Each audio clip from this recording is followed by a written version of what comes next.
Hello guys, तो अब हम डिस्कस करने जा रहे हैं नेक्स्ट न्यूमेरिकल प्रॉब्लम जो रिलेट करती है विद द साइक्लिक बेंडिंग के साथ। क्लियर? तो ये हमारे पास न्यूमेरिकल है क्या?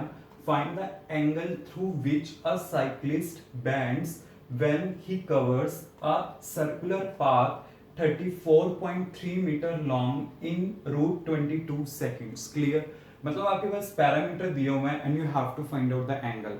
Firstly we should know the formula कि जो बेंडिंग ऑफ अ साइक्लिस्ट के लिए जो हमारे पास फार्मूला है वो है tan theta equal to v square by r g. Clear? अब देखिए हमें यहाँ पे क्या है, आर वी फाइंड आउट करना है, then we will able to find out the angle, और जी हमें पता है 9.8। क्लियर? अब देखिए यहाँ पे मेरे पास क्या गिवन है कि when he covers a circular path of this, मतलब क्या है, एक सर्कल ट्रेवल हो रहा है और वो सर्कल का जो पाथ का लेंथ है वो आपको इतना गिवन है। मतलब एक तरह से क्या है, सर्कमफ्रेंस गिवन है 2 pi r equal to 34.3 metre. Clear? अब मुझे यहाँ पे क्या चाहिए, एक आर चाहिए, तो आर तो मेरे पास यहां से आ जाएगा 34.3 डिवाइड बाई 2 पाई, तो ये मेरे पास आर का वैल्यू आ गया। Now we have to find out the v. Velocity क्या होता है, डिस्प्लेसमेंट पर यूनिट टाइम। अब आपको पता है यहां पे ट्रेवल हो रहा है पाथ, तो इस केस में डिस्टेंस हमारे पास कितना होगा, डिस्टेंस तो टोटल यही होगा, तो डिस्टेंस मैंने पुट किया 34.3। क्लियर? और टाइम कितना लग रहा है वो गिवन है मेरे पास रूट 22। क्लियर? तो मींस मेरे पास यहां से v भी आ चुका है, r भी आ चुका है। Now we have to substitute the value.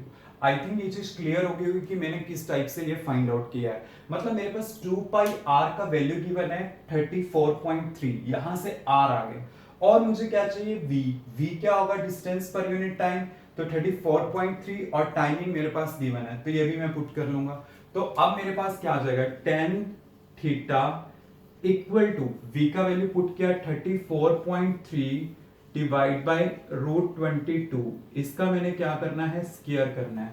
Clear? इसका मैंने स्क्वायर कर दिया and divide by r। r का वैल्यू कितना गिवन है, 34.3 डिवाइड बाय 2 पाई। क्लियर? और g का वैल्यू कितना है, 9.8। क्लियर? अब देखिए पाई जो है उसको मैं कैसे लिख सकता हूं, 22/7। ठीक है, एक तो इससे ये कैंसिल आउट हो गया। क्लियर? और आपको पता है कि इसका मेरे पास क्या है, स्क्वायर है, तो रूट इससे कैंसिल होगा, तो मतलब ये जो टोटली है वो मेरे पास इससे कैंसिल हो जाएगा। कि अगर मैं इसको थोड़ा सॉल्व करके लिखूं तो tan थीटा का वैल्यू मेरे पास क्या आ जाएगा, यहां से 34.3 डिवाइड बाय 22, क्योंकि इसका स्क्वायर था और एक कैंसिल हो गया, एंड ये मेरे पास आएगा 7 डिवाइड बाय 44 इंटू 9.8, ये मेरे पास आ चुका। क्लियर? अब देखिए यहां पे आपके पास क्या है, 22 से ये कैंसिल हो जाएगा और ये इससे कैंसिल हो गया, ये क्या आ गया 4.9। क्लियर? समझ आ गया? अब देखिए यहां पे क्या है 34.3 और ये है 7 इंटू दिस, और इसको जब मैं मल्टीप्लाई करता हूं तो मेरे पास क्या आता है 3,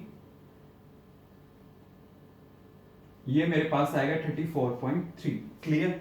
तो मेरे पास यहां पे दोनों कैंसिल आउट, तो क्या आ गया, tan थीटा इक्वल टू 1, और ये 1 कब होता है, 45 डिग्री पे। मींस ये हमने फाइंड आउट करना था कि एंगल कितना है, तो आपको जो पैरामीटर दिए हुए थे उसके अकॉर्डिंगली मैंने इसे इस टाइप से सॉल्व किया। आपको क्लियरली अंडरस्टैंड करना पड़ेगा किस किस तरह से, या तो आपको डायरेक्ट v और r भी दिया हो आप वो पुट कर लो, बट यहाँ पे डायरेक्ट मैनर में नहीं था। फर्स्टली वी शुड नो कि हमने r और v को कैसे फाइंड आउट करना है। जब मेरे पास r और v आ चुका है, then we will substitute the value and after that we will able to calculate the answer, और आंसर हमारे पास क्या आ जाएगा, tan थीटा इक्वल टू 1, so theta equal to 45 degree. Clear? Now next question is, a curved rod of diameter 1.8 kilometer is bent so that no friction is required at a speed of 30 meter per second. What is the angle of banking? Clear? मतलब ये हमारे पास angle of banking का concept है। तो angle of banking में मैंने आपको एक स्पेशल केस कराया था वहां पे कि अगर हमारे पास म्यू का वैल्यू 0 हो जाए, मतलब उन्होंने दिया है सो डेट नो फ्रिक्शन, मतलब म्यू का वैल्यू 0 है। अगर म्यू का वैल्यू 0 है देन उस केस में मेरे पास जो फार्मूला चलता है एंगल ऑफ बैंकिंग के लिए वो क्या चलता है, tan theta equal to v square by r g. मतलब जो बेंडिंग ऑफ द साइक्लिस्ट में आपके पास फार्मूला आता है ना, वही आपने यूज करना है। और मेनली ना न्यूमेरिकल इसी से रिलेटेड पूछाता है, चाहे एंगल ऑफ बैंकिंग से रिलेटेड है, चाहे बेंडिंग ऑफ अ साइक्लिस्ट से रिलेटेड है, तो इसी फार्मूला से रिलेटेड क्वेश्चन आता है। क्यों? क्योंकि देखिए वहां पे उन्होंने एक तरह से क्वेश्चन भी डाल दिया एंगल ऑफ बैंकिंग का और कंडीशन स्पेसिफाई कर दी नो फ्रिक्शन। अगर फ्रिक्शन नहीं है देन दोनों फार्मूले क्या रहेंगे, सेम रहेंगे। चाहे एंगल ऑफ बैंकिंग का लूं चाहे बेंडिंग ऑफ अ साइक्लिस्ट का लूं, देन फार्मूला क्या यूज होगा, सेम यूज होगा। अब देखिए आप कैसे फाइंड आउट करोगे। आपके पास स्पीड गिवन है 30 का क्या करना है, स्क्वायर करना है, क्लियर। और एक क्या 1.8 किलोमीटर का डिस्टेंस है, क्लियर। डायमीटर है ना, वो डायमीटर को रेडियस में कैसे कन्वर्ट करते हो, जैसे देखिए आपके पास डायमीटर गिवन है यहाँ पे 1.8 किलोमीटर, तो आप इसको ऐसे लिख सकते हो ना 1800 मीटर। तो डायमीटर का मतलब क्या है, ट्वाइस ऑफ द रेडियस, तो रेडियस क्या आ जाएगा मेरे पास 900 मीटर। तो ये रेडियस मैं यूज कर लूंगा, तो मेरे पास क्या आ जाएगा 900 और जी का वैल्यू कितना है 9.8, तो यहाँ पे कितना आएगा 900 डिवाइड बाय 900 इंटू 9.8, क्लियर। ये दोनों कैंसिल आउट, तो ये यहाँ पे आ गया 10/9, क्लियर। ये डेसिमल मैंने शिफ्ट कर दिया, तो आपके पास यहाँ पे क्या आ जाएगा, इसको कट करोगे ये आ गया, तो ये क्या आ जाएगा 5/49। तो यहाँ पे मेरे पास tan थीटा का वैल्यू आ गया ये, तो थीटा का वैल्यू क्या आएगा tan इनवर्स 5/49, ये मेरे पास आंसर आ जाएगा। फर्स्टली मतलब हमें क्वांटिटीज पता होनी चाहिए क्या दी है और उसका हम कैसे यूज कर सकते हैं according to the formula. Just मैंने वही चीज करी है, tan थीटा इक्वल टू ये आपको पता है v square by r g. V r का जस्ट वैल्यू पुट करना है, जी का हमें ऑलरेडी पता है 9.8 है। अगर यहाँ पे 10 दिया होता है then we have to use the 10, तो हमारे पास यहाँ पे ये आ जाएगा, क्लियर। देन हमारे पास क्या आ गया, यहाँ पे v का वैल्यू ये पुट किया, यहाँ पे ये और इसको कैंसिल कर दिया, देन इसको सॉल्व करके मेरे पास ये आ जाएगा।